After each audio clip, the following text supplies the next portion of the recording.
That's right. Greetings, fellow armchair Imagineers. Tiki here. And Blue Dragon 5. Jacob Wild, too. And Mickeyfan.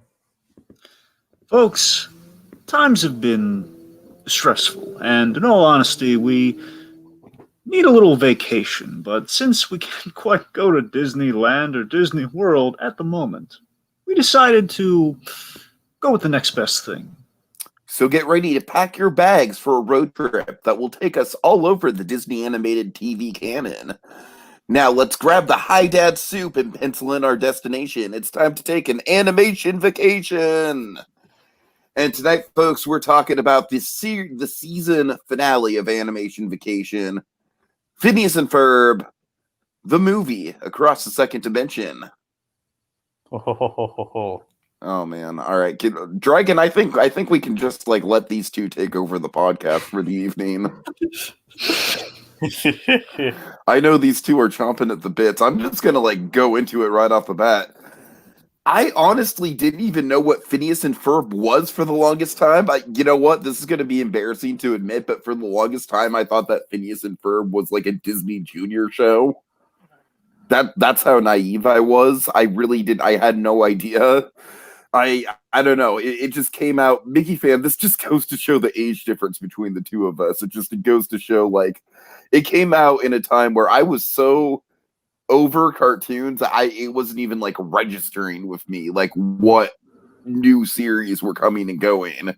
Now it's funny because as an adult doing these commentary channels and everything and doing the podcast, I loop back around on it and I'm totally zeroed in on it. But yeah, I have no nostalgia for Phineas and Ferb whatsoever, and I'm sure Jacob Weil and Mickeyfan are just completely in the opposite direction when it comes to this. I remember, the first time I watched Phineas and Ferb was honestly a few years ago when I was just randomly watching a bunch of cartoons with my buddy, just kind of checking out the pilot episodes for them. That's honestly the night that I discovered Gravity Falls, and I kind of went the Gravity Falls route with my fandom more than the Phineas and Ferb route. But I digress. I'm just going to kind of turn it over to Dragon, and then we'll let Mickeyfan and Jacob kind of do the love fast on it. So, Dragon, really quickly, I guess give us your thesis statement on the movie, and also just any sort of background you have on Phineas and Ferb. Right. Well, I mean, just basically in relation to my experience with Phineas and Ferb, it's I remember hearing about Phineas and Ferb through Dan Povenmire, and that, of course, I know Dan Povenmire is kind of story man and director extraordinaire, really, really good and kind of the animation tomes, if you will. I mean, he was on Family Guy when it was good. That shows you how far back we're talking here. Really, that's yeah. He worked on Rocco, SpongeBob, Hey Arnold. Yeah.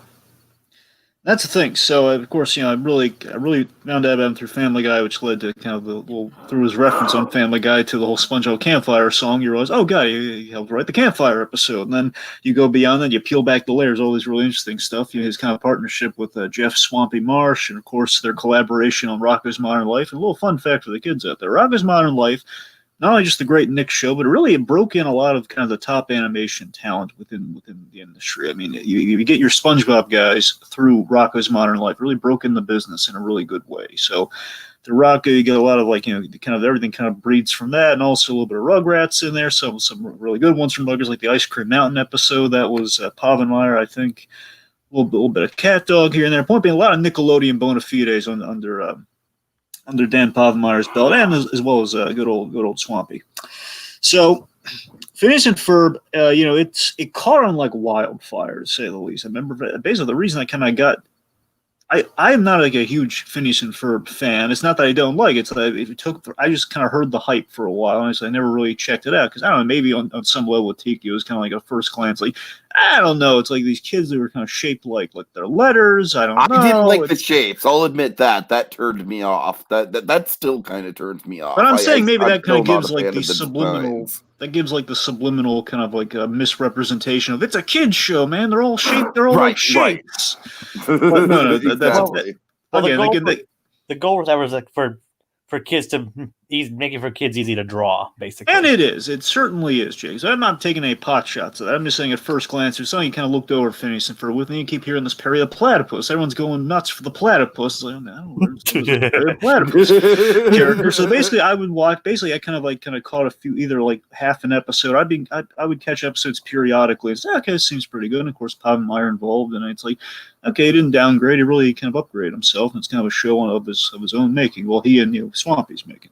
So that's the thing. It's so the hype. My point is, in watching through a few episodes. Of course, Tiki and I think we did like a Christmas episode for Christmas in July, at least once, I think. Yeah, but I think at least once. Yeah. Yeah, we did the Christmas special, family Christmas vacation, and then a couple of years ago we also did the Were Cow episode. Oh yeah, there you go. That's right. Yeah.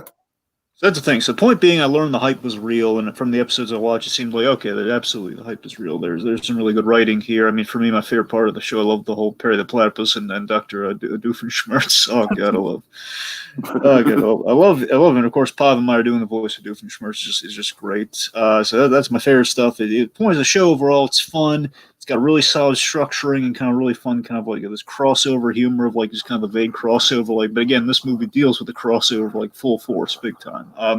Movie itself, actually, the movie actually has merit and story teeth beyond just the spectacle of, hey, Phineas and Ferb are doing a little feature length extravaganza. It's a little bit more than that, It's Phineas and Ferb. It's we're telling a story that had been kind of these hanging chads within Phineas and Ferb. It's always been like, oh, are they going to cross over? Oh, and they didn't cross over. They were so close to, and this time they actually did cross over, and it was kind of the inevitability that these storylines would kind of fruit would be bore from them. It made it kind of more an event. It's again, for a change, we're doing a TV movie that isn't a series finale, so it just shows you the kind of stay power. That threw me off so much that I just automatically assumed it was and put it in the description, and they had to remind me that it wasn't. Yeah.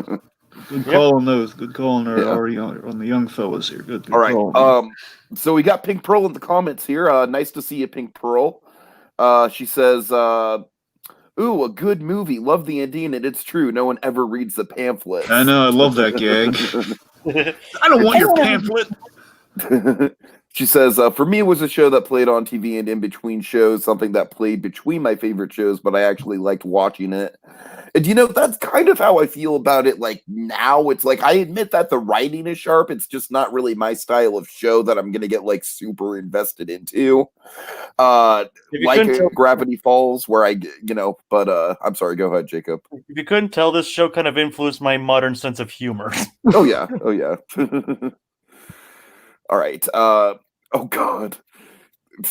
We all finally convinced PewDiePie to watch it over the weekend to watch the show. Oh, God. Yeah, the show. Believe it or not, this show's still going quite strong. Oh, yeah. No, I can see it. And it's got like an imminent resurgence of brewing. I think they're going to do like a movie centered around Candace.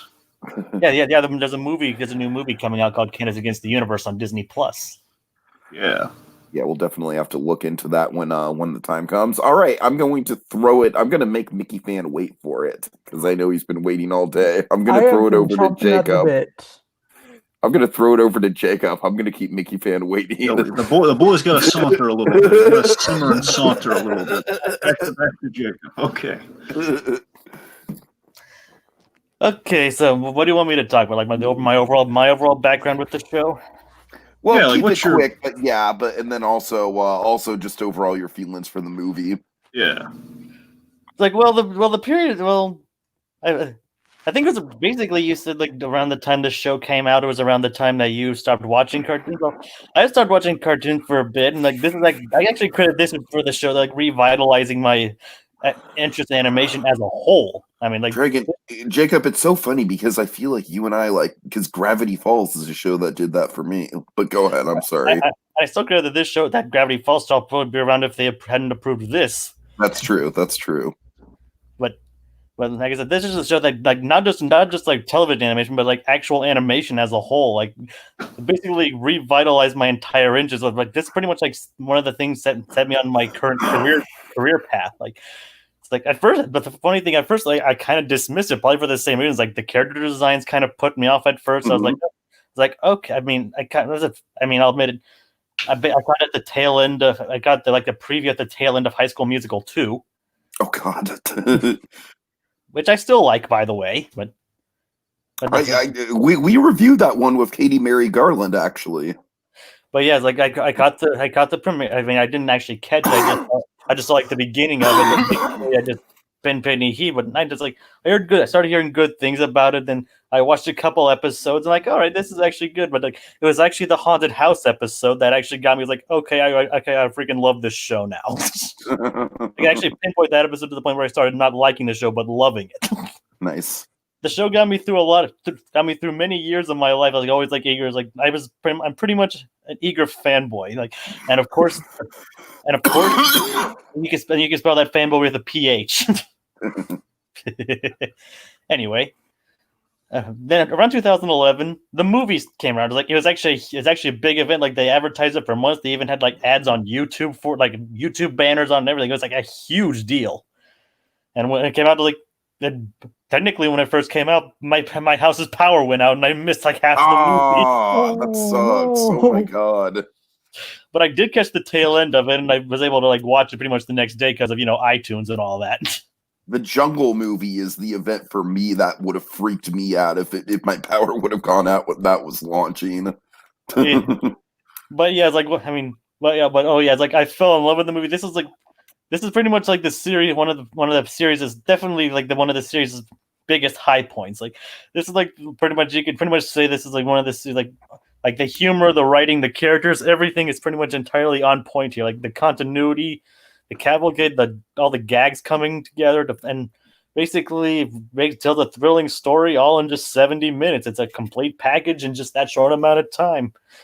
Make it better than a lot of theatrical releases nowadays. Mm-hmm.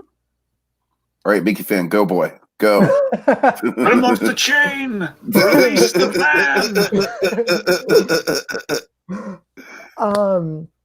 fan. So my experience with Phineas and Ferb is very different because I am the baby. But I was about 10 when the series premiered, so it was just the perfect time. Nice. I was only like 13. But yeah, this series just hit at the perfect time for me.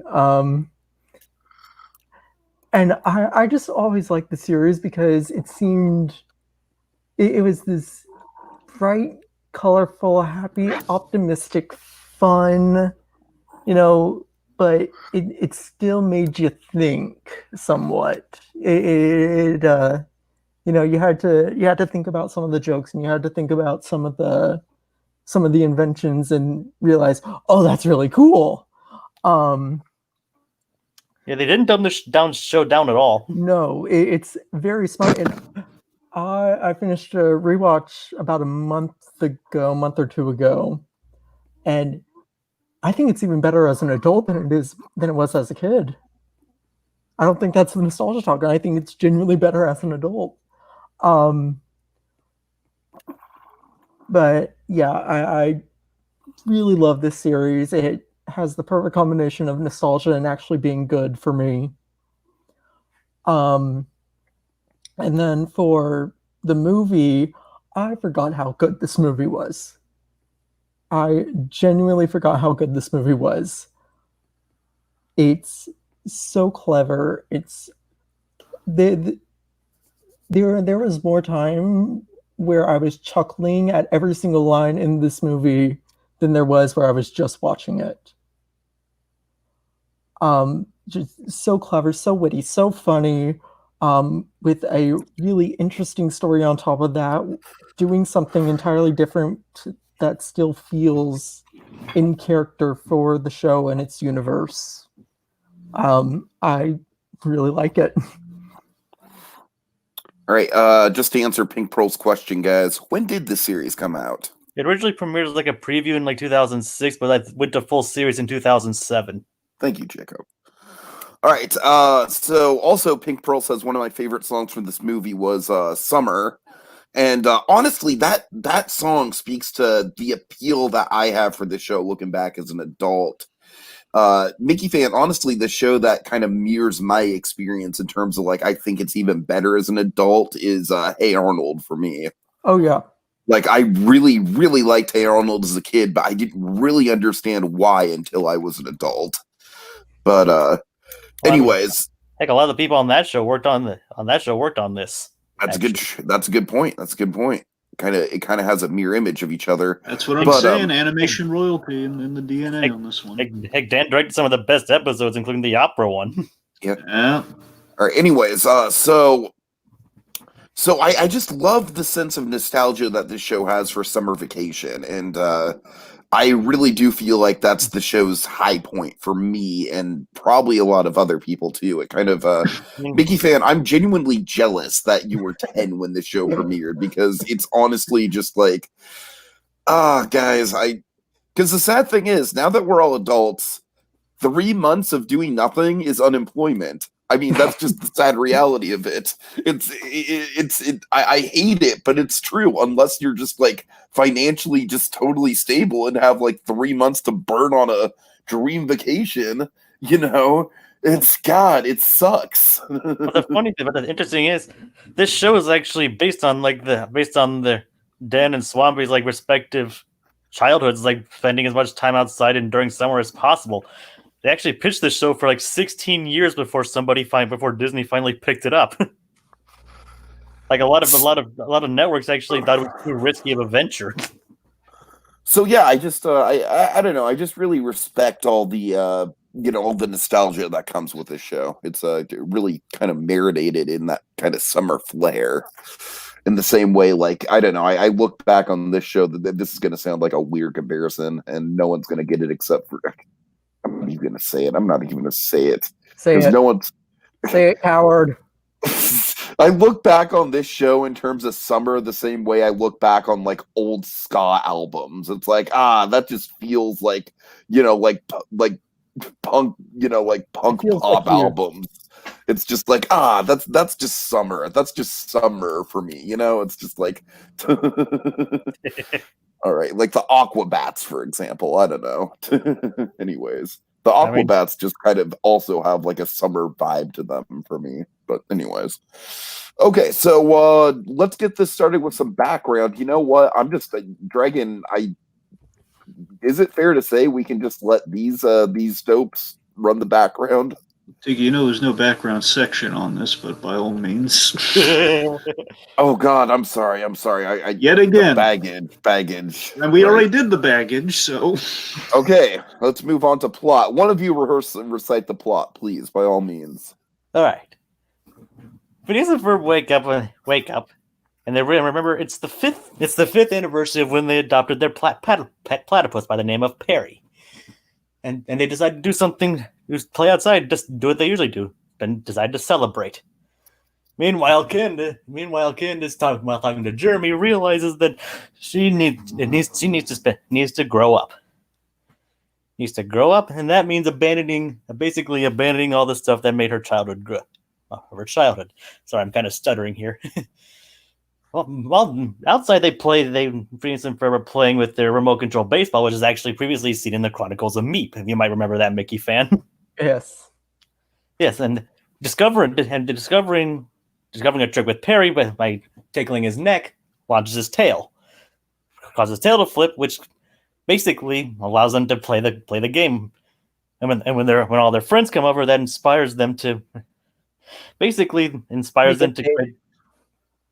create a game of platypult badminton. Right, Jacob. I'm sorry. We don't need the whole. We don't need a beat by beat breakdown on this thing, buddy. I know. But I'm just basic plot summary, Jacob. Basic plot summary here. All right, fair enough. Eventually, their pleasure intersects with Perry, which sends them crashing to help Doofenshmirtz help evil scientist Doofenshmirtz with his a device to go to the other to a second dimension, where they learn that the alternate Doofenshmirtz there has taken over the entire tri-state area. Basically, and they learn that Perry's a secret agent. Things go right, and basically that drives a tension between mainly Phineas and Perry. We don't really know Ferb's opinion on the matter. leading them to find themselves, find their alternate dimension selves, and a resistance led by that dimension's Candace, while their version's Candace also falls into the main. Basically, it all culminates in Doofenshmirtz invading the first universe, and basically, and culminating in a row. I'm trying to figure out how to cap this off here. I'm sorry, I've never really done this before. Basically, this is why we leave it to the professionals. The Phineas and Ferb version of Endgame is how it ends. Yes, pretty much. All their inventions come together. They recreate all their inventions from this summer and culminate in a huge climactic battle with the forces of Doofenshmirtz. And right. Yeah. Thank you, Jacob. Sorry. No, you're Dragon's right. This is why we. Well, good news is we were thorough. I'm Good sorry, news, Jacob. we were thorough. Though. I'm sorry. Okay, we covered everything. You just jumped right into it, though, Jacob. To be fair, I said, like, okay, who wants to recite the plot? Jacob, I feel like that's the boy, like, diving into the 8-foot pool before he can swim right there, Jacob. I'm sorry. I don't mean to roast you. Not really. I just have a stuttering problem. I'm sorry. I don't mean to roast you, Jacob. I'm sorry. Tiki, let's ease up on the microscope here. Can we please just move on? Okay. Okay. All right. Okay. So Phineas and Ferb. Let's talk about their characters. Yes. So Phineas and Ferb, of course, the story of kind of story of two. It's kind of a story of two boys and their platypus. Really, at the end of the day, let's be honest. It's I think we kind of say everything with that wonderful opening sequence. Everything's better with Perry. I think it's called. Yeah. Yep. Yeah. Delightfully 60s number. Yeah. Everything's better with an orthorhynchus anatomist. Yeah. Of course, we basically what we do here is through the boys we kind of give them a taste of a status quo shakeup. Which if I'm reading it correctly, bear in mind I'm not the authority here. These boys are, but Phineas and Ferb, the show itself, to me, always seems like it very much relishes in the status quo. As in, like, you see one episode, you've seen them all. Not to say there aren't surprises along the way, but essentially it's kind of like pretty nailed in but beloved formula. And basically, we're kind of giving we're getting a taste of like, hey, what happens if things don't go the way they usually do, and you find out, oh god, your platypus is actually a secret agent. What if we kind of threw that little chestnut at him there? It's like we take these very honest, good-natured characters, and they're kind of facing things they don't really face that much. They face deception and a loss of trust with an icon that solidified their family. That is that darn platypus.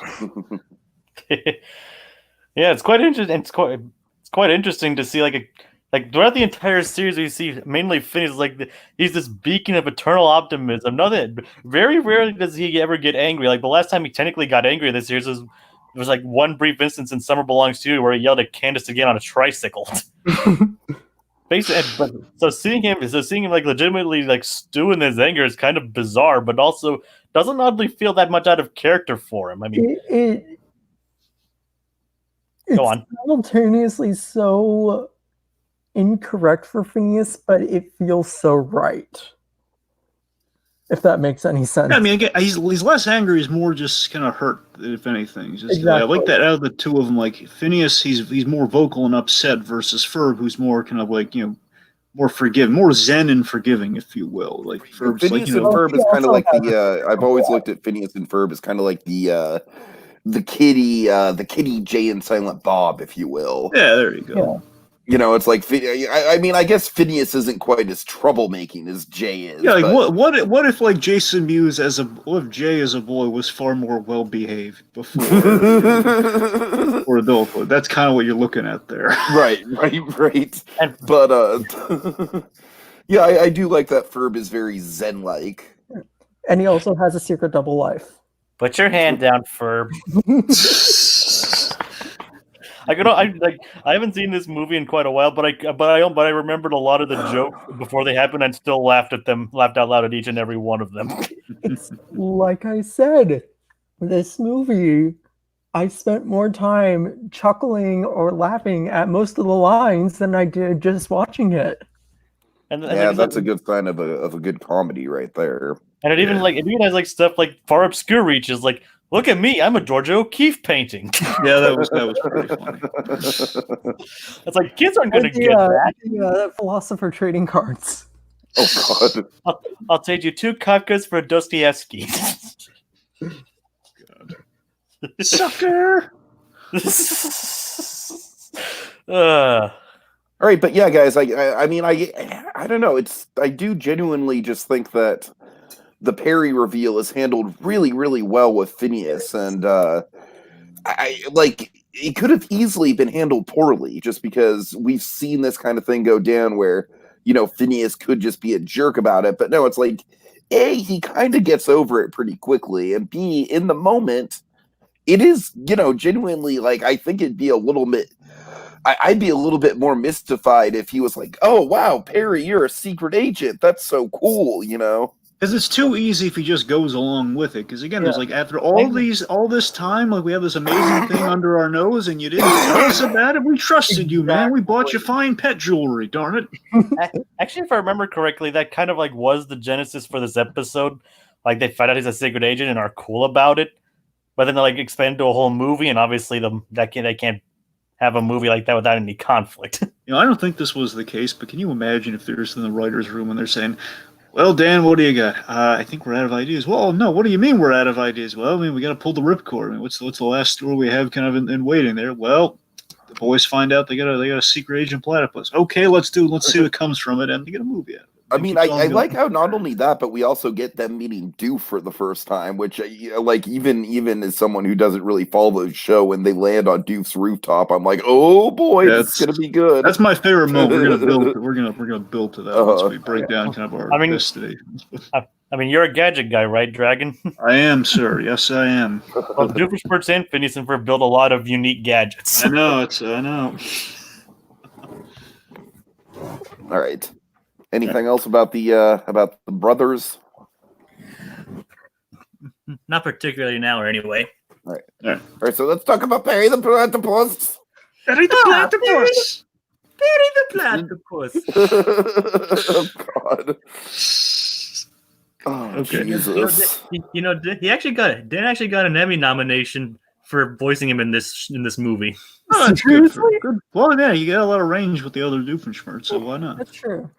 He didn't win, but he was nominated. Oh well, you could have led with that, Jay. But yeah, sure, okay. Yeah, I did say nomination though. Oh yeah. I guess you're right. Never mind. Let me take that shade back onto the tree here. Okay, so anyway, talking about Perry. So Perry, of course, I like that we kind of take a little deeper look into the implications of kind of the conceit of the series here. Again, we're doing a deep dive into the status quo, which I find really the most interesting element of the movie with the characters. We start off with the status quo, but we examine a little bit here, where we see Perry Platypus constantly the gag, double life, platypus by day, by night, and/or when people aren't looking, super spy. Anyway, so yeah, we reveal that there is a consequence if he slips up, and it kind of adds this interesting pressure to Perry the Platypus. That I can't speak for if this is a thing throughout the series, but it feels like it was put a little bit more into focus here. That if he's grown to love his cover family, and if he's not 100% at his job, if he slips up, if he gets caught, they'll lose him. That's a little interesting kind of layer to the platypus, I feel. Yeah. It actually has been previously established as to why they can't find out. Right. Seeing Perry off his game as soon as he lands in Doof. That goes into something that I thought about while I was watching it earlier today. The animation in this movie is really incredible. There's a sequence we're going to get to closer to the end of things that has like one of the most amazing sequences I've seen in the little Phineas and Ferb that I have. It's an astonishing sequence, though, in itself. We'll believe it or not, until this point, the show wasn't really known for its animation quality. Yeah. All right. So I got to admit, guys, the gag that had me laughing the hardest in the whole movie was the holographic commander. Oh. Major Monogram. Monogram. Yeah.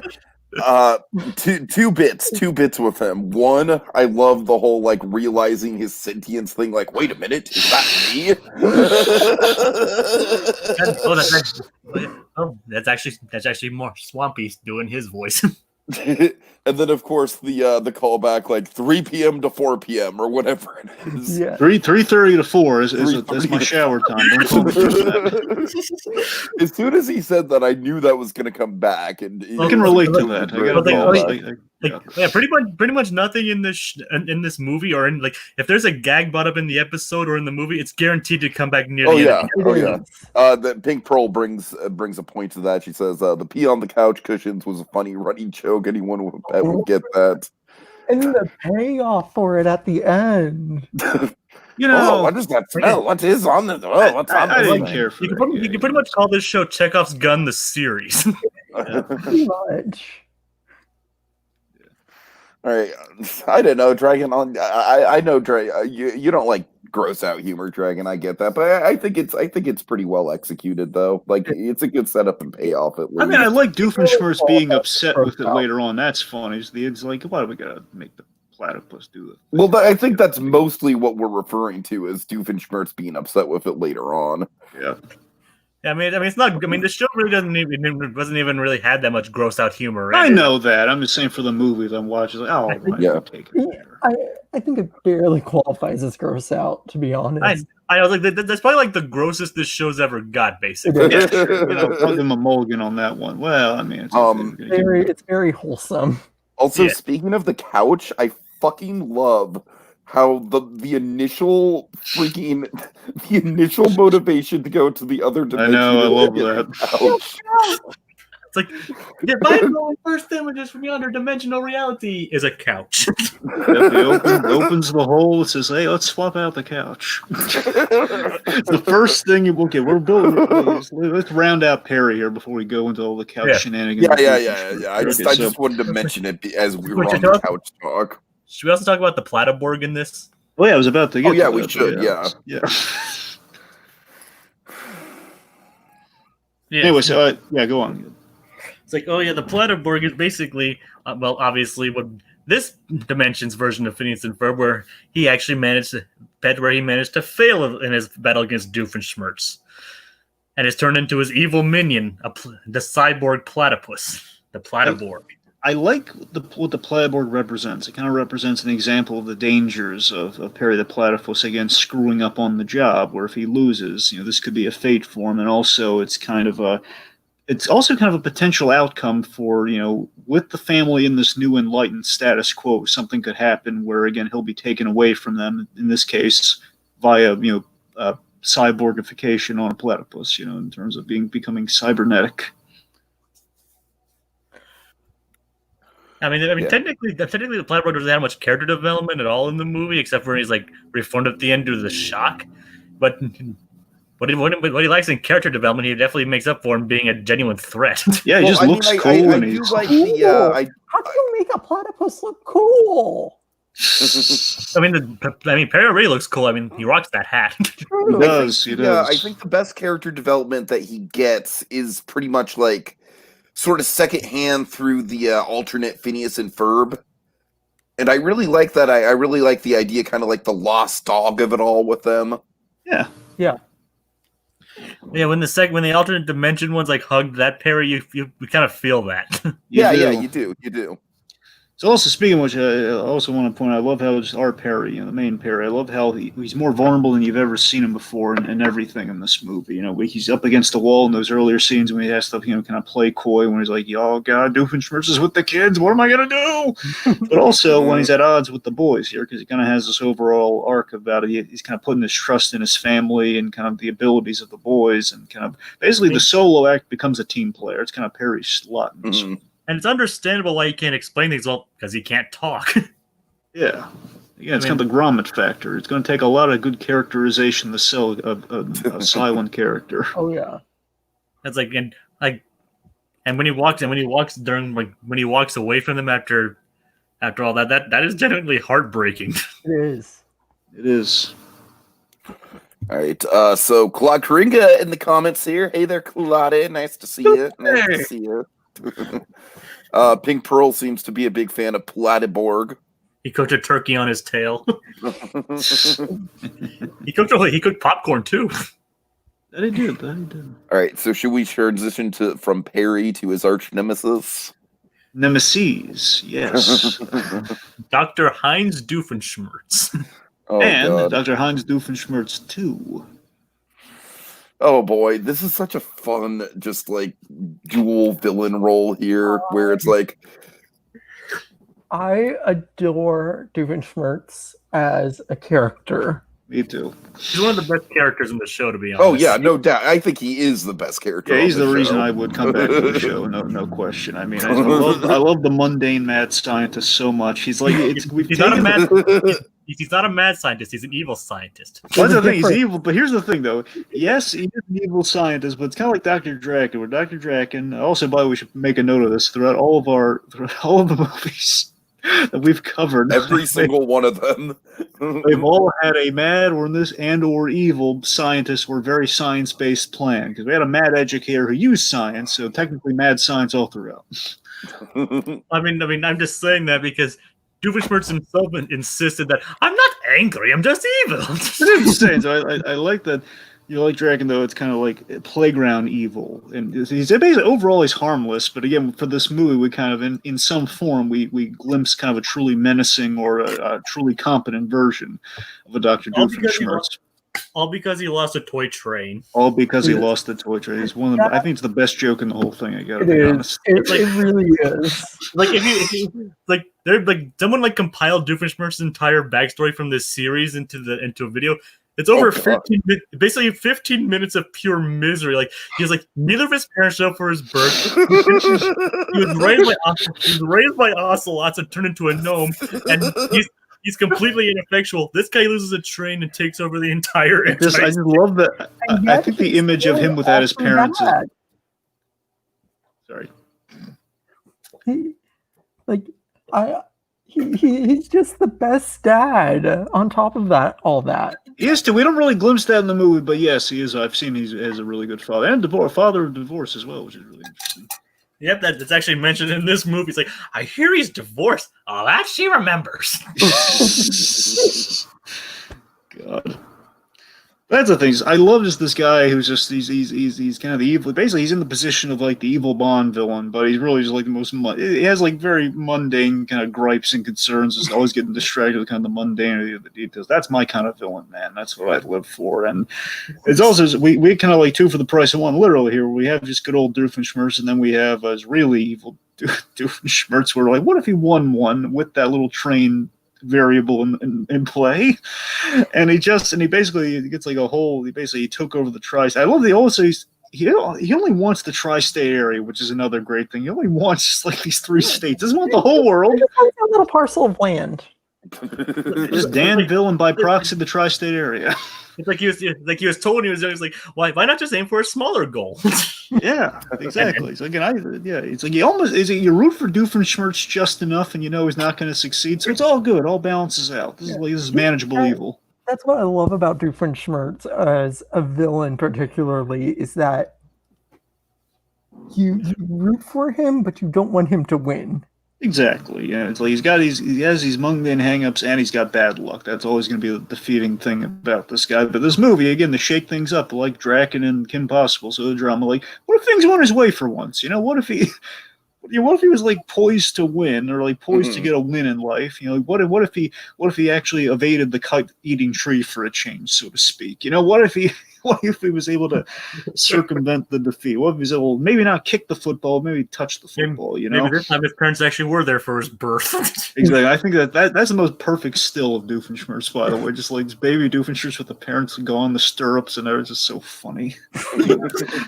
So I love, my favorite thing too is like the perfect symbol of what Doofenshmirtz is holding back, the self-destruct button. I think there's another. Yeah, there's so many good jokes in this movie. If I say that's the funniest joke, you can tell it's going to be a little bit of a broken record with that. The point being, the whole. Claude pointed out another one of, I think, the funniest jokes. The skull. Oh God!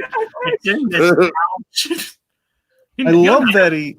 It's like, I can't help but notice that your scar goes over your eye patch.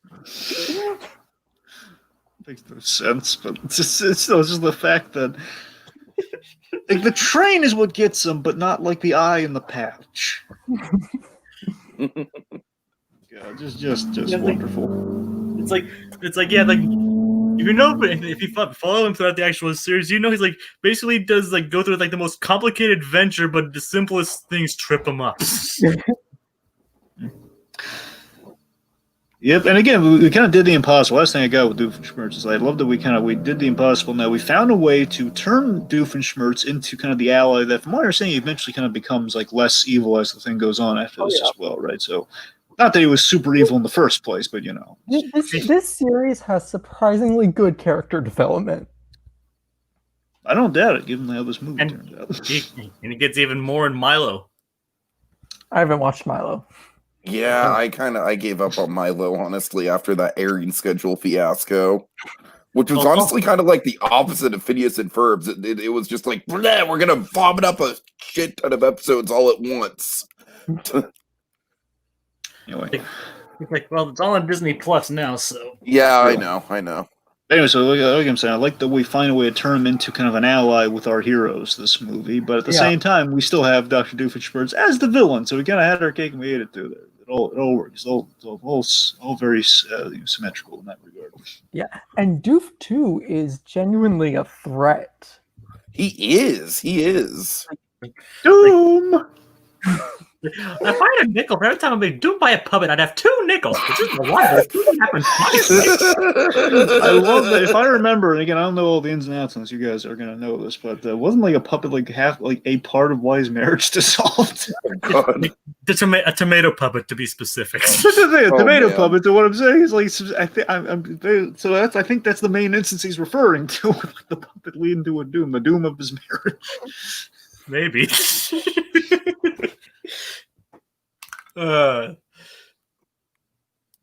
Anyway, yes, we should I probably think you move can really on. tell how this show influenced my sense of humor. We'll circle back to more Doofenshmirtz shenanigans a little later on. So let's talk about Big Sis. Candace. Yeah, this was a great story for Candace, and you know, I feel like they're really kind of like zeroing in on her with the Disney Plus stuff. But even here, she probably has like the best actual character arc in the movie, dare I say. I disagree with that, I gotta be honest. I think Candace is one character who didn't get the most development in this thing. Well, let me put it this way. It's half and half, because let me put it this way, okay? I think one Candace gets a lot of development. The other Candace not so much.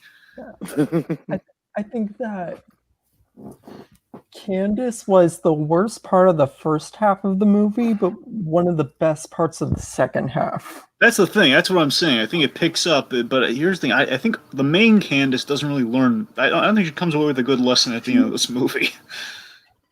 I mean, she does. The lesson she comes away with isn't all that conductive to her as a character, I think. It's a shame too, because she has a great song that got cut out of the movie at the beginning. Oh, really? Yes. Yeah, like Mysterious Force. If you talk about a great song, that's actually a very good song. Well, here, let me tell you. Okay, here's the thing with Candace for me in the movie. So, one, I mean, basically her thing is she's flirting with kind of, growing up a little bit in the movie. That's kind of the main arc, and that's kind of the main thing positive that she kind of gets a glimpse at with the alternate version of Kansas. But one, I'm not super crazy about the Mysterious Force run. I don't know if the song would have saved it or not, but just the Mysterious Force, the way it is in the movie, it's like, I don't know, it just feels like it's a bit of, I mean, I like the meta humor, I like the call outs, but just Mysterious Force didn't quite land on me. That's a subjective matter, though. But let me tell you something, though. It's the fact that we firsthand see the dimensional Kansas that grew up and is protecting his brothers and basically got past I used to try and bust him, but that's no what I was longer. talking about with the with the development of her. Is that I actually like that we got to see like the two sides of her, and I think that the second dimension Candace is honestly, like, apart from maybe second dimension Doof, probably the most interesting second dimension character we get in the movie. So and you're right about absolutely. that. I just felt a little bad that we didn't see like the regular Candace take that lesson away from maybe I should bust him a little less, or at the very. I'm not saying she should never bust him, but I'm saying, you know what, she could maybe refocus things up a little bit. She says, maybe I shouldn't grow up that fast after all. It's like, well, I think you're taking away the wrong lesson. Maybe the point of it was, they probably should have zeroed in more on kind of like the not growing up so fast thing, and less on the like, and that means I get to bust them again thing. Yeah. All right. I don't know. It didn't bother me nearly as much as it Well, seems to again, bother you, Dragon. I'm not saying. Look, I'm just saying. I think the movie excels a lot, and that's like the one element where again that doesn't offend me. It's just like, you know what? Yeah. Fair enough. All right. Okay, so guys, now we're gonna take a road map to the destinations in this movie. All right, where are we going, Dragon? Let's see. First stop, Flashback Town, aka the Animal Rescue. Harry's adoption. Yeah, this was an adorable little scene here, and I like we already kind of established. I do like how this movie kind of becomes like a, the brothers and the platypus, kind of like the inversion of the boy and the dog, like. Oh, just I want to squish him. He's like, look, Bert, Bert was looking at both of us at the same time. I want to mention this too because we always kind of glaze over them. But Phineas and Ferb's parents, they seem really cool about it. They do seem, yeah. Any pet you want, Yeah, they're just kind of going. I want to see more of the dad. The dad seems really interesting. I know, right? He's a good character in the show, honestly. He doesn't appear as often as Linda does, but when he does appear, it's always fun. Because he's fully in on the boy shenanigans. Oh, that's nice. That's nice. Claude wants to bring up Perry's original name, gentlemen. Bartholomew. We immediately changed it when we got home. Yeah. Which is for the best. Could you just imagine? Bartholomew the platypus. Bartholomew the platypus. Yes. That doesn't have quite the same ring to it. By the way, really neat locking. I like the idea to unlock some of Perry's stuff too, where they have like a little fold-out kind of platypus foot thing. It was cute. Yeah, we'll get there. I love that OW. How do you pronounce it, Jacob? The spy group, Alka. Yeah, Alka. Yeah, the organization without a cool acronym. Yeah, that's a smart joke, by the way.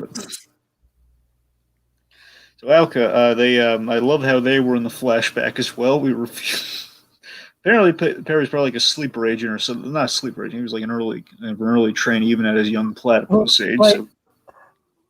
In the series, they do have a joke where the recruits or trainees or something, I don't remember what, come in through Perry's base and there's newspaper on the floor. Yeah, so the Alka trains them young. They do. And I always love this kind of this warm, fuzzy kind of like, basically the whole thing's built around kind of a warm and fuzzy bonding moment of genesis for all things with this flashback. So basically, we're going to set, like even if you come in. Like a good Scoob. Sure. Anyway, I'm making me hating Scoob into a running joke, which is running thin already. So, anyways, point being, I like that we're kind of establishing the planting flag, like the warm and fuzzy bond between the boys and their platypus here for when the rift gets caused in the movies, even if you know nothing about the series. And I do like that.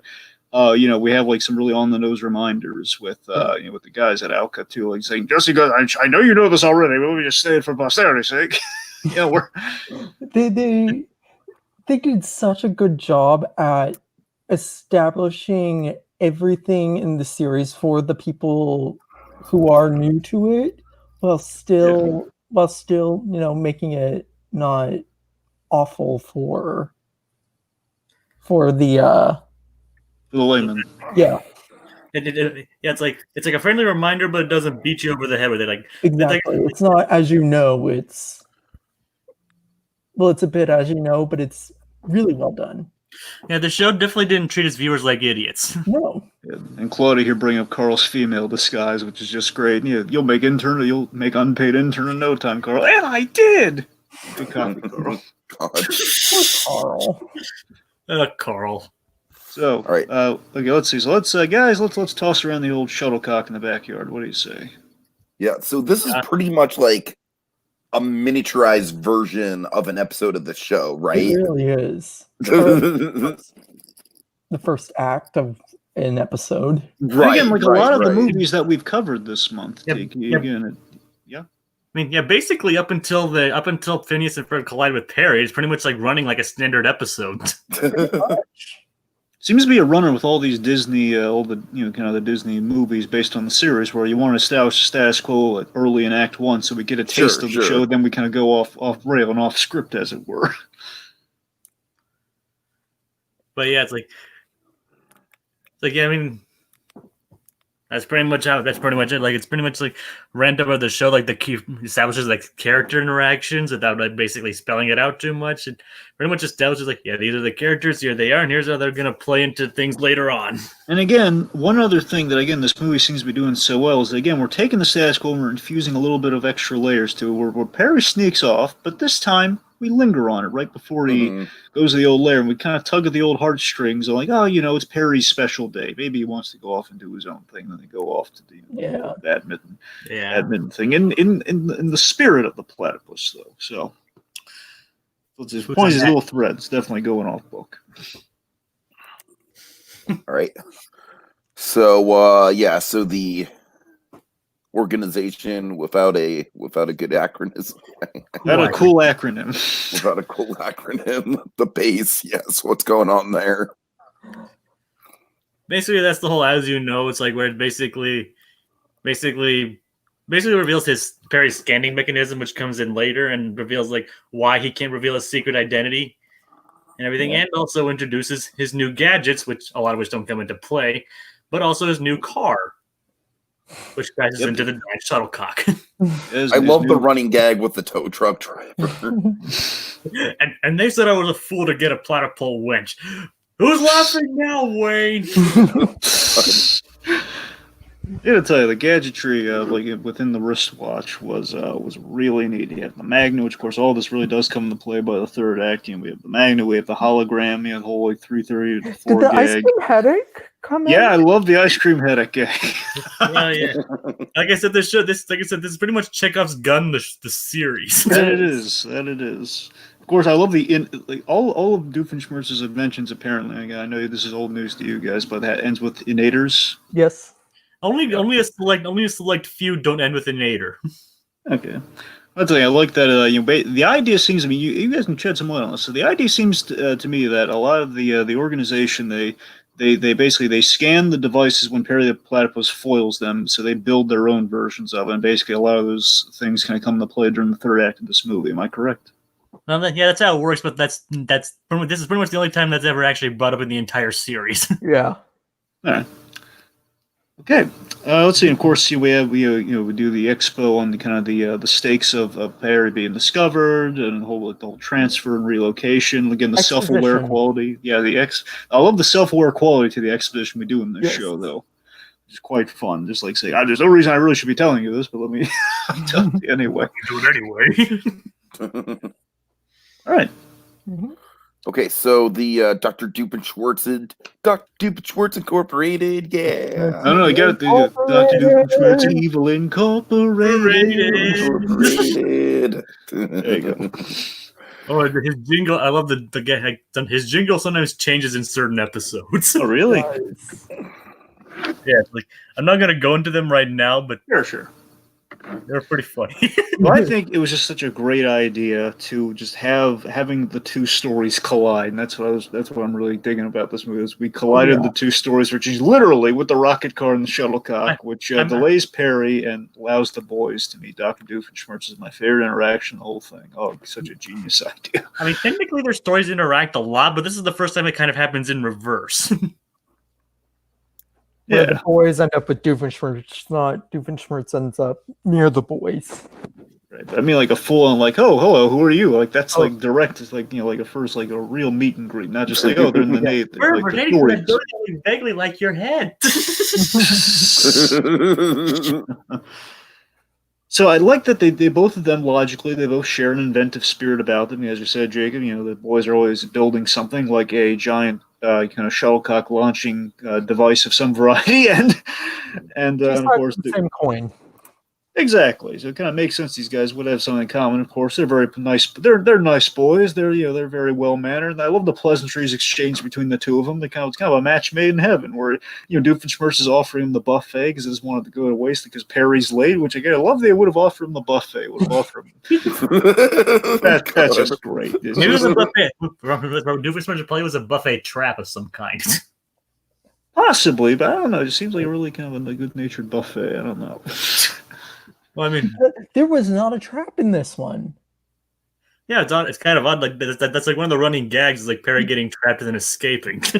I am like I'm just realizing this now, but there was not a trap, and I'm shocked that they did not. Well, to be fair, the trap was more like in the third act, but it's...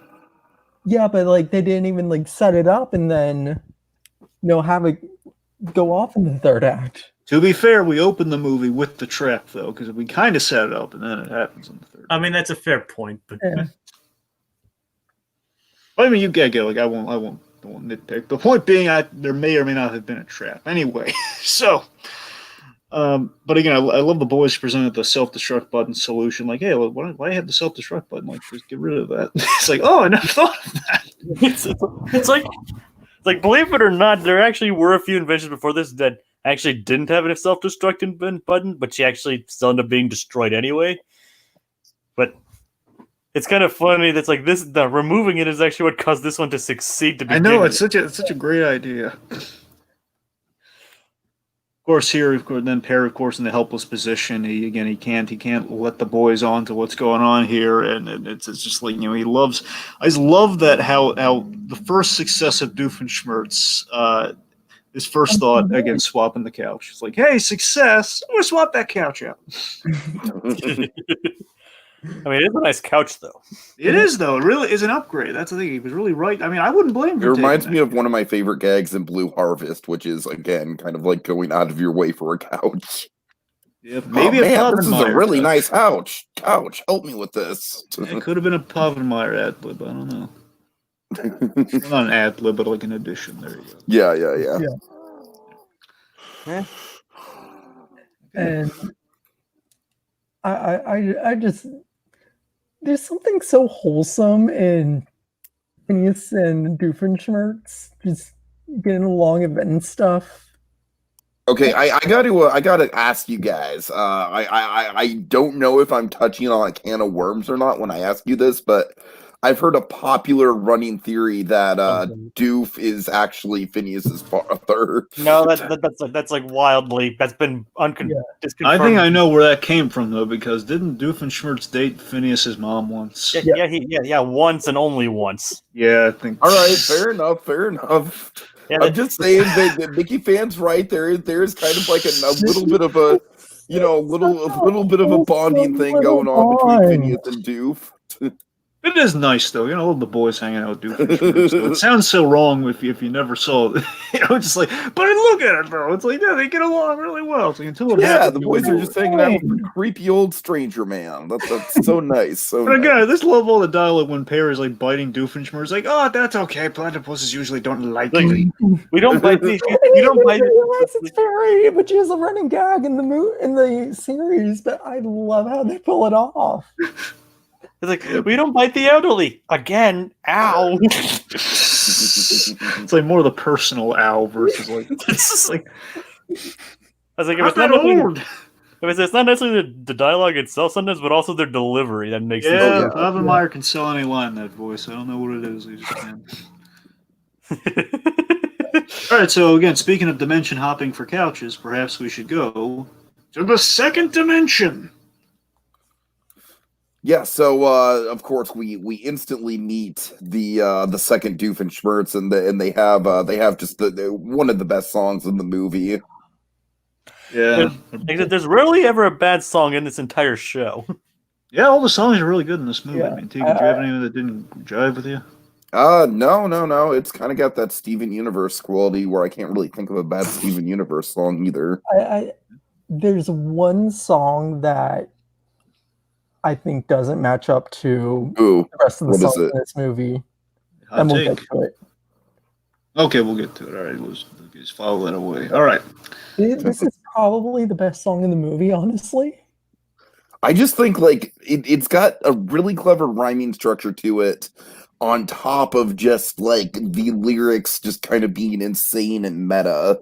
And the gags. I love the almond brittle gag. It was a test to make sure you're not trying to pull one over on me. That's another thing with continuity. Like Doofenshmirtz's favorite dessert is almond brittle. Yeah. Especially and have fun naming all the famous duos throughout the song too. Yeah, Laurel and Hardy. There was there was the Honeymooners, the Blues Brothers, Phineas and Ferb. Yes. Laurel and Hardy, Fred Astaire and Ginger Rogers.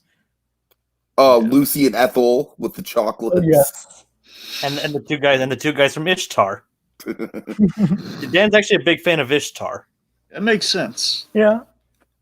So I love that the idea, if Doofenshmirtz was successful and he actually took over the tri-state area, he's all about the branding and all about kind of the synergy, so everything has his face on it, and like the blimps with Doofenshmirtz's face, and also a lot of chair love, man. A lot of really well designed furniture in this movie, because not only do we have a really nice couch, but we have the awesome chair that brings you into the Doofenshmirtz lair. Does an even different version of the Doofenshmirtz Evil Incorporated, but a little kind of cooler, almost like kind of his own version of It's a Small World, but catchy.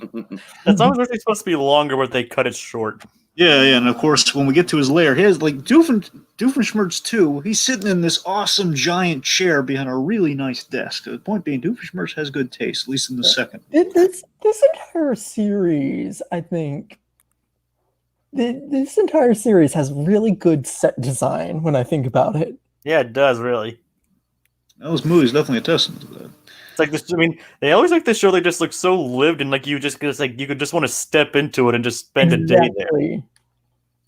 That's the thing I love. We already kind of spoke to a little bit here again. Darker as this Doofenshmirtz may be, still entrenched in all the mundanity. The Lawson Eye carries it around. Yet the train is what has tortured him in life. The lack of his just train again. He probably grew up in opulence, given how nice that house looked in that flashback.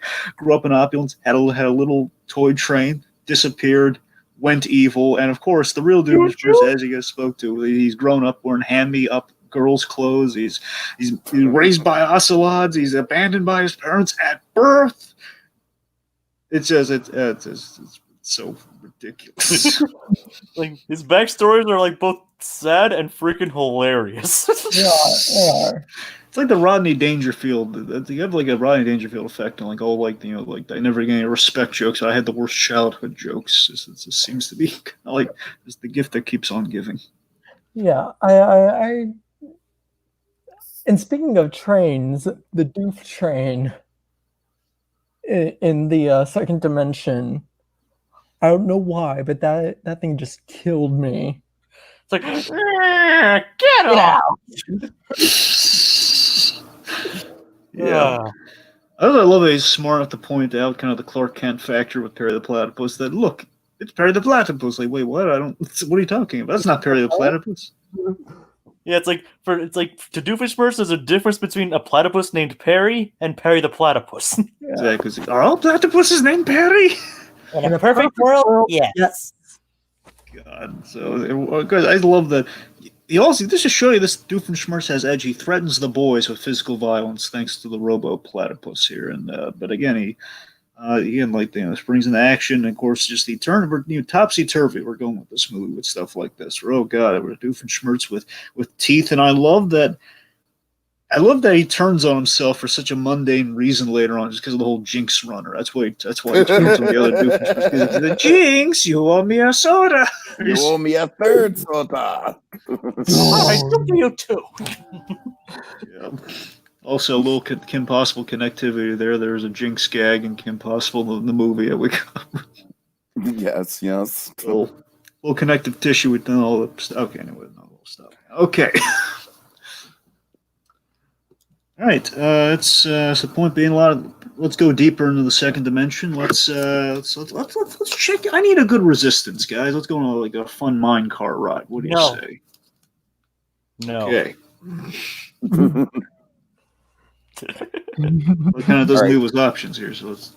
It's like, keep resisting. No. Good. No, good. Oh yeah.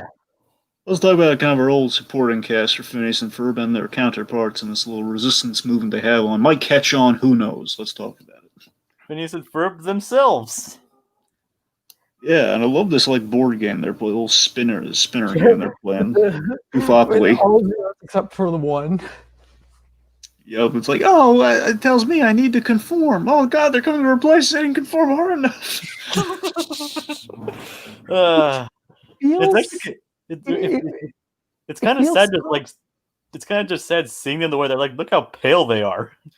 Yeah, you think the idea is like everyone's forced indoors, therefore they're a little paler than kind of our regular versions who were always outside and kind of in summer of it all. Here we've taken summer away from the kids. This would be the effect. And they're living under a Doofenshmirtz regime, so that's not helping them either. A little bit like Back to the Future 2-esque. Little bit. Because, it was very much like it was all very hellish, and we drained out the color and everything with Back to the Future too. So yeah. There actually was an episode that like pretty much its plot was basically based on Back to the Future Part 2. Did someone try to gamble? Someone tried to gamble with the almanac? Not the almanac, but like fixing something in the past and deeply affecting the future. Yeah. It's actually called Quantum Boogaloo. Quantum Boogaloo. Oh God, it's funny. All right. So let's see. So of course, Candace, she's leading the rebellion against Dr. Doofenshmirtz second. And she's very much stepped up. I want to say my read on was that she stepped up to fill in for the Perry the Platypus role. Like without Perry to really kind of protect him, someone else would have to step up. So it might as well be Candace had she grown up. Yeah, I somewhat see that. Also, I like the topiary. What do you guys think about the topiary gag? Well, the topiary gag. I thought it was a little out of nowhere, to tell you the truth. Well, again, that's like from the series. It's like in one of the first season episodes, like it's revealed that Candace is very allergic to wild parsnips, and it actually makes her voice sound like that. She actually sings a pretty good song with it. With a parsnip voice, though. Yeah, like that's actually what her voice sounds like when affected by wild parsnips. All right, fair enough. I didn't know it was a runner. It was out of nowhere for me, but I did. Well, you're not wrong. I didn't know it was a runner either. I just thought it was kind of vaguely funny. Just like, hey, topiary, change the voice. It's only brought up that once, but it's a nice throwback. Yeah. Oh wow, so it's really a callback, huh? All right, Isabella, of course, the famous "What you doing" girl, as far as I know her. Yeah. Of course, now it's "What you doing" with an edge. Like, hey, what you doing? What you doing? She was kind of a non-entity for me here. Yeah, not a whole lot. Well, she gets a bit of, I believe Pink Pearl's really glowing about the end beat we get with Isabella. She finally got her kiss, she got away with it. Yeah, that was fun. That was fun. For her. Yeah. And I actually like that Phineas is like, wait, no. I have things to process. Yeah. I they're do like that she's she's thrown off by the comment about the first dimension Isabella, the fashion. Yeah. Oh, why is Isabella suddenly fashionable? What do you mean it wasn't fashionable?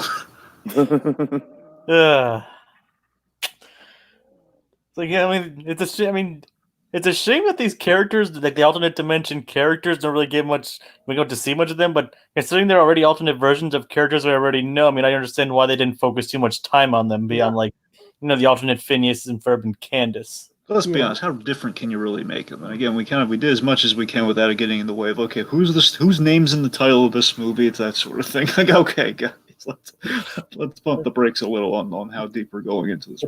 I think we see more of alternate dimension Buford than we do of actual Buford. Oh, I think so. That's the thing. However, actual Buford has a really funny line. It always makes me laugh when I went back to take the notes on the movie. It just says, "Seriously, who's in that?"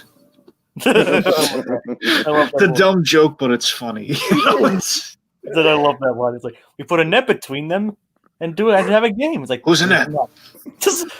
No, seriously, who's a net? Okay, of course, Balji usually gets underserved. I get a sense of Balji.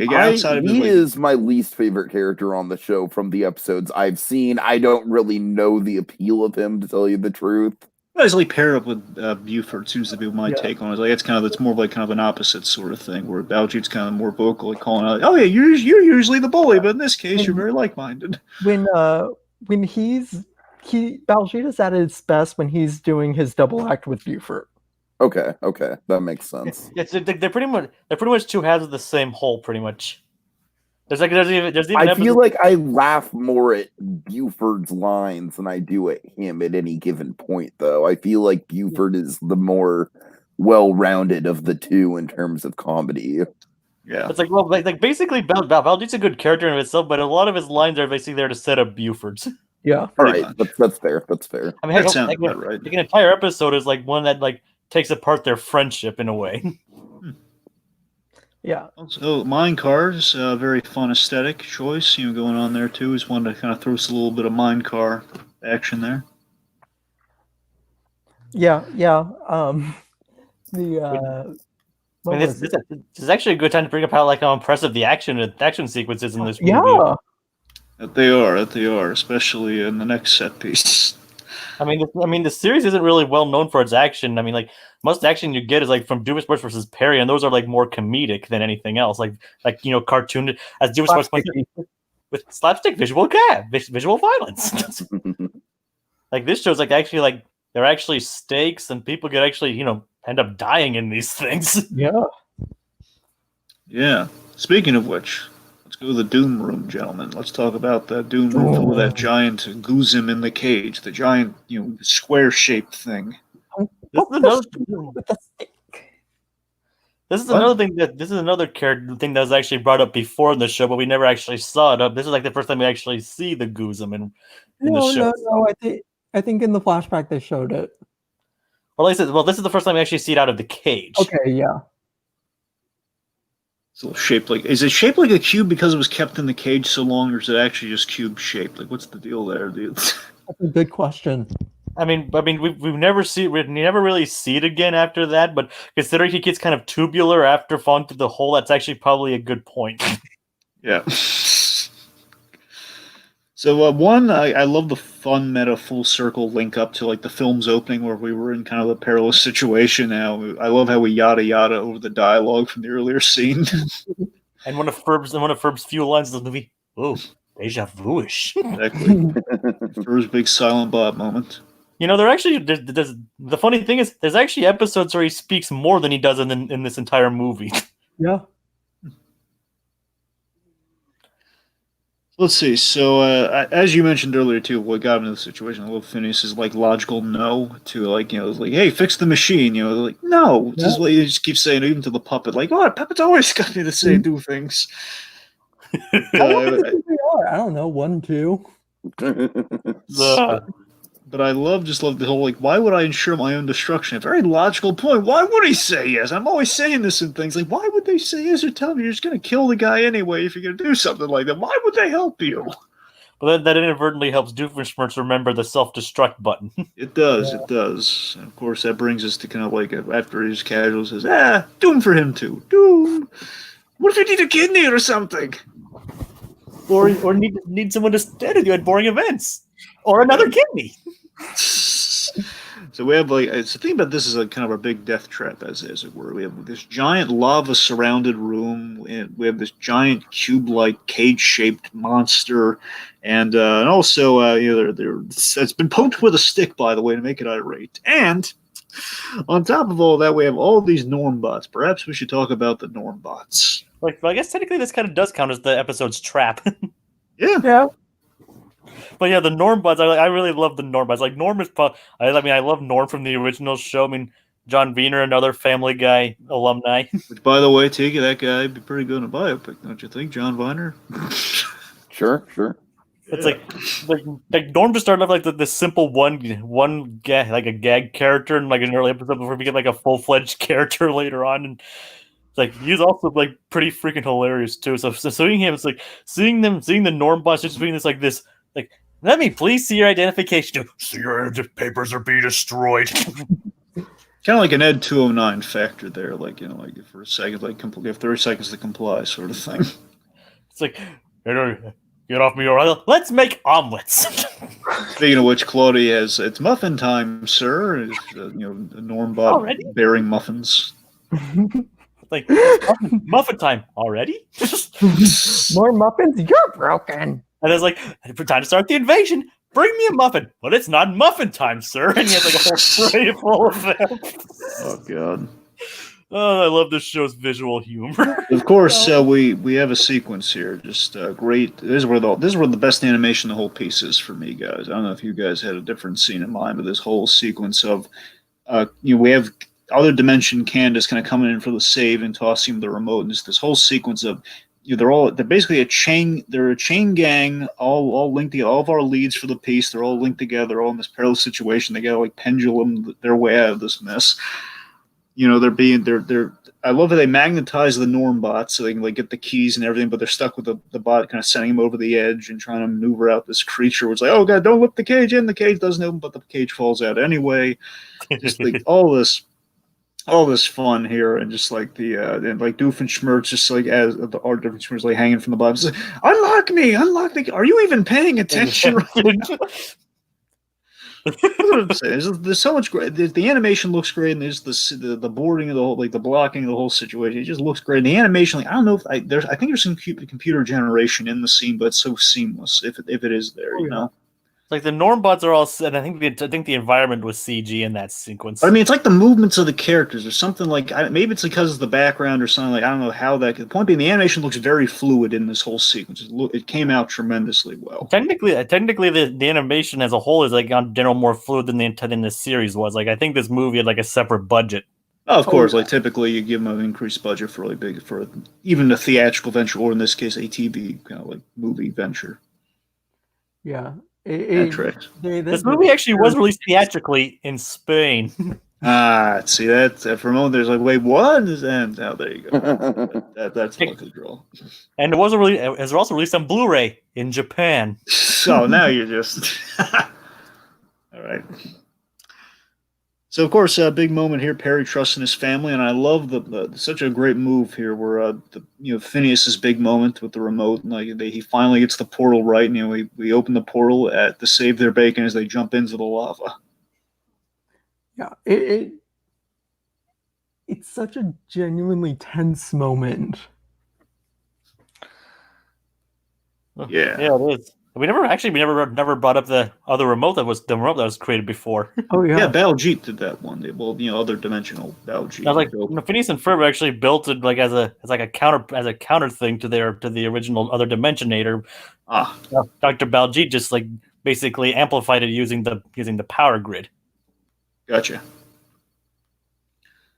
Let's see. So now the remote's in play. Let's go dimension hopping, guys. Let's go channel surfing, as it were. So yeah, we have this brand new reality song that's playing as they're basically doing a little multiverse chase. I got to admit, it's not a problem at all. It's just like an observation. Just you'd think after a certain amount of jumps, they just get good enough. Like, okay, I'm going to click the remote so they can't get through, and then we just go at our leisure. That was a big issue for me. Yeah, it's not a huge thing, but I don't want to say it was a big issue, but it kind of like. Yeah, and also I don't know. Was it just me, or were maybe one too many of the universes just like, oh my god, they're really small, and the rest of the universe is really big? Yeah, they were. Again, another nitpick, but I think there's only so much creativity you can do. I don't know. I think they basically had all their good ideas and like, you know what, guys, we have the things we want to go with universe hopping. We can only put so much design into like all the different multiverses, but also. Without kind of racking our brains I feel on. Like Rick and Morty is an example of a show where it's like kind of like endless possibilities with the different dimensions. I don't know. I think there's only so much world building they could put into it. Maybe it's like we're not even going to spend a lot of time there. But that's true. We can only paint like giant alien bathtub. Okay, yes, bubbles. The zebra subway, I'll take it. Escher stairs, Cubert, that works. It's just beyond that. It's like chandeliers. The dimension of giant floating baby heads. Yes. Still weirds me out, that one. Apparently that comes back, doesn't it? That's been a running gag since season 1. Yeah, that's a weird gag, man. But maybe if I had seen it, I would have. And the series never technically explains it. Yeah, it's weird. Giant floating baby heads. I remember once I did see MODOK looking from the Marvel crossover. He looked at the giant floating baby head once. Of course, he too is kind of a giant floating baby head. So it's kind of anyway. Let's see. So basically, as Claudia here says, Claude Karingu says, yeah, brand new reality sequence had very good animation, and yeah, I mean, it was a nice fluid sequence. You kind of going from reality to reality. Maybe could have jazzed up the reality and saw more people within each reality, but again, beggars can't be choosers. It was good. Song, not probably my least favorite song in this movie. So this was the one. Yes. I mean, to be fair, they also did. I mean, the song. I actually have the album for this movie. The song actually is longer on the album. Okay. I mean, they did chop it. They did chop it up quite a bit for the movie. Okay. Yeah, because it is very choppy and very repetitive. All right, so all this universe hop makes me a little homesick. Let's go to the tri-state area. The entire tri-state area. Here we have a big climax. Gangs reunited. I like how everyone has something to do within this big kind of endgame-ish kind of like showdown against Dr. Doofenshmirtz. Like, this is the first true big crossover. Yeah. Like, bringing back pretty much all of their, like, every invention that you saw that they made, that was actually something that did previously appear in the series. Like, none of that stuff was made up. That's cool. And let's see. It's like they even had like this episode like aired shortly after like the shark one, and like the shark, as you saw, was like one of the big things in there. Yeah, the shark was pretty cool. I saw the shark, the hot air balloons with their faces on it, like it kind of jumped out. Also, like what about the tree? Tell me about the treehouse mechs. Like, what's the deal with that? Treehouse Robots, like one of their season 1 episodes. Yeah. Gotcha. Yeah, it goes all the way back to season 1. What do you know? All right, so let's see. So breaking down some of this here, of course, Candace. I think Candace has like this was a good payoff for Candace. I felt she's using her self-defeating kind of busting runner, where basically every time she goes to, the only way she's going to save the day is if she runs to mom and busts the boys, because then of course by the time she gets out, everything will be fine, everything will be gone. That's it'll be the Michigan J Frog effect, but for the betterment. It'll stop the conflict. So I love her using her. Like, that's a wonderful meta solution for the Candace character, I thought, and I wish we kind of came away with something a little more like that by the end of things. We kind of had that gag, and then maybe I shouldn't be in a hurry to grow up. I don't know, but the point being, we do something cool like that with her. So Doofenshmirtz, good guy. He has, I think, the funniest thing within all of this. He goes. He knows how to stop the evil Doofenshmirtz, but he needs to get to his apartment. So what does he do? Miss Thompson, I lost my keys. Can you let me in? Who are you? Good old Doris Roberts. I'm Heinz Doofenshmirtz. You have an accent. Like, I'm with your neighbor. I'm talking in right now. Divorced? It's like, oh, that she remembers. It's like, just like my neighbor. Yes, like, he's not here right now. Like, it's again the most mundane thing to do during all this action. It's just great. Oh god! Of course, he gets the train to save the day, and it kind of redeemed. I love how giving him the train redeems the villain, because we established way early on. Well, yeah, he does have the train, so why? Yeah, he could just give it to him. Okay, it's like, kind of like how like kick-ass of a sequence the Robot Riot is. Yeah. Yeah. And Love Handle. Yep, Love Handle. Sure. Good old Love Handle's like, and if you notice, there's also a lot of like the violent and raunchy humor in that song too. There is. It's like I'm gonna rip you apart and put you back together in a new configuration just to mow my lawn. and your sister is a fridge, and you know her light is always on.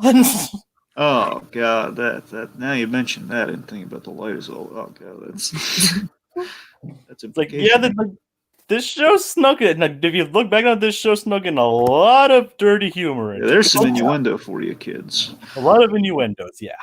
Let's see. So, of course, we have the Normbot invasion, where again all the prior. I love how we have all the Oka agents also in the frig, all the hat-wearing spy animals. Like even Pinky the Chihuahua, who is actually Isabella's pet. Oh, really? I didn't know. Okay, so her pet's in on it too. What do you know? Yeah. Yep. Let's see. So of course, we have like all the the Trias mechs, all the vehicle callbacks, and I believe some of the weapons from Doofenshmirtz that Alka has as well within this conflict. I think all the stuff were just from Phineas and Ferb. Okay. Yeah, I don't think any of the naders were there. All right, never mind then. So let's see. Phineas and Perry, they kind of team up to take out the bad guy using the remote control baseball. Yeah. Yep. Chekhov's gun. Yep, check it Chekhov- again. That's if there were a subtitle. Chekhov's baseball gun. Yep. It's a nice design on that thing too, with the glove and like a little launcher thing. That's cool. Claudia asked if we're going to do a podcast on Phineas and Ferb the movie, Candace Against the Universe, Yeah, when we that will comes when it out. comes out. We will, Claudia. Oh, yeah. Don't you worry. Let's see. I love that Ferb has the big thing that. I'm sorry, guys. If there's anything in particular you want to mention, here, we talk about the whole neuralization thing. Like what? The whole mind erase thing. I mean, that's. I mean, talk about that or like the stuff that comes before. No, I'm just saying, unless there's anything you really want to talk about before that, let's just get to the mind wipe thing. I wish they didn't do it, but in order for the status quo, it kind of had to be done. Well, yeah. Yeah, I mean, I understand. I mean, that's something that comes with the show that kind of runs on formula. I mean, like this show is one. I mean, this show isn't one that like used its formula as a crutch. It used it and used the formula as a tool. Oh yeah. So, I mean, it relied on formula, but it was like something different every time. But like, so that's kind of like one of the things to expect. Like you kind of like just like, oh, they're probably gonna have to forget about it by the end of this adventure or something like that. Yeah, Pink Pearl's been very fervent about her love of kind of the Men in Black ending, as it were, basically the big kind of forget me not ending, where we have this kind of the group neuralization, them kind of approving it. So, but I love how we framed the issue, though. I love how Ferb really kind of gets his last word in a very meaningful moment from Ferb in this part of the movie, where the big issue, of course, is like forget the best day, the best adventure, and the fact in Agent P, or remember everything, and we lose Perry. We never see him again. Of course, Ferb has the line, man. He says, "Had a lot of great." We'll always have plenty of days. We only have one Perry. Yes, that's what I'm saying, man. I love how we. There was the heart scene. I think it's what Pink Pearl really digs about that scene too, man. Yeah, So that is like whether the lines are funny or not. Ferb usually has the best lines in the episodes. Oh yeah. He does. Yeah, it's quite a nice sentiment. Again, it's kind of like do you want to basically, yes, it's kind of a cop out and like, hey, we're not going to go forward with these changes because we might still have show after this, depending on how well this goes. And if we don't, we gotta we want to close all the loops or not. In this case, no, we don't want to close the loops, but you know what? It's like it's like when you grow up, you might forget certain things about the summer. You might forget all the little things about childhood. But you know what? You want to, you still want to keep it going as long as you can, which is kind of the point of Phineas and Ferb, right? It's kind of this whole thing like the endless summer effects. You kind of want to keep the endless summer going. You're not going to remember like all the mind-boggling things. Yeah. Yeah. So then we kind of end things on Perry's lair, where Perry, and this is a beautiful moment too for Perry, where he's. Even though everyone kind of got mind wiped, not Perry, though, of course, Perry and the Alka guys. And I love that Major's even crying. The Major Montgomery's even monogram. Is it monogram? Monogram. Yeah, Major Monogram. Because he has the MM on the right. Gotcha. The point is Major Monogram. He brings a tear to his eyes and everything's the whole like, oh God, the boys say goodbye to their pet. I'm just sweating through my eyes. It's funny. I love that in this last moment in Perry's lair, he's we say so much with this mute character through all this through his nonverbal nature here, where he just like Perry's reward is that he basically plugs in the pictures that he took. Basically took selfies all throughout the journey. Apparently took a bunch of pictures all throughout the adventure, and he's like in his little base, his little lair, and he's saving them to his computer. And I love that Perry was kind of rewarded that even though the kids, for their own good, they can't know all this stuff, they can't remember it, but Perry, his little reward for it is that he gets to know what it would be like if they were in the know. He had to spend like one major summer adventure knowing what it would be like. And that's a nice little private reward for him. It's quite nice. It's like that's Like and that song too. I mean, and that song too is like, I mean, the song too that just perfectly encapsulate that. It's like that, and that little smile as he looks at the picture of Phineas hugging him. It's like a happy tear to your eye. Yeah, it's such a great ending to the entire movie. Right, and that brings us to the end. So, Final Destination, guys. I don't really have the you guys kind of talk circles around me on this one. It's a really good movie. I don't really have a lot more to say about it. I'm sorry. Just let's just kind of wrap this up here. I feel like this kind of got a little bit too wordy.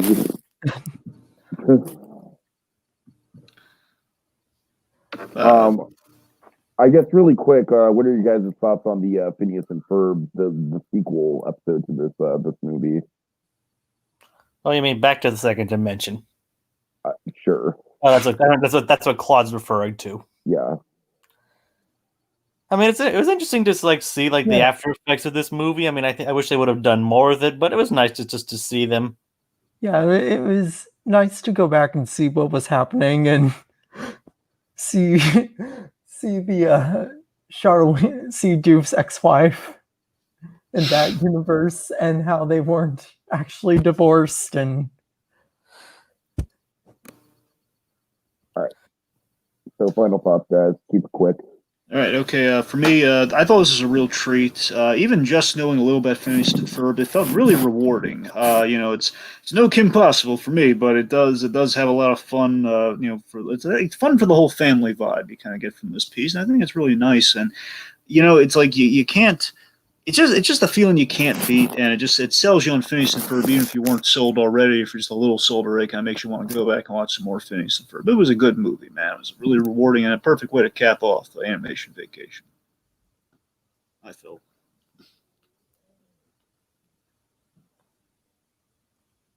I mean, I can't speak for Mickeyfan, but I've pretty much like shown my enthusiasm throughout this entire podcast. Like, I'm absolutely in love with this series and this movie. I mean, like as I said, this is pretty much one of the series peaks. If you want Phineas and Ferb, this is actually a good place to start with it. I mean, it's not the pilot or anything, but it's a great way to get introduced to like the conceit and everything. It's like, and pretty much see the entire series at its best. I mean, I'm in love with this show and this series, and I can't wait to see the next one. I honestly can't say it any better than that. It really shows the absolute best of the series, and does it all in a really cool way. All right. Claude Coringa and Pink Pearl, thanks so much for tuning in. All the live people. A lot of people are going to kind of swarm to this. Hopefully, hope you all enjoyed it. We had a great time, and again, it was a good vacation overall. We got to go back home, Tiki. All right, well, folks, it's time for the flight home. Don't forget to stow your luggage and fasten your seatbelts. You'll be home shortly, but don't you fret. We'll be taking off before you know it on our next animation vacation. Hey, where's Perry? Wait a minute. Is that me?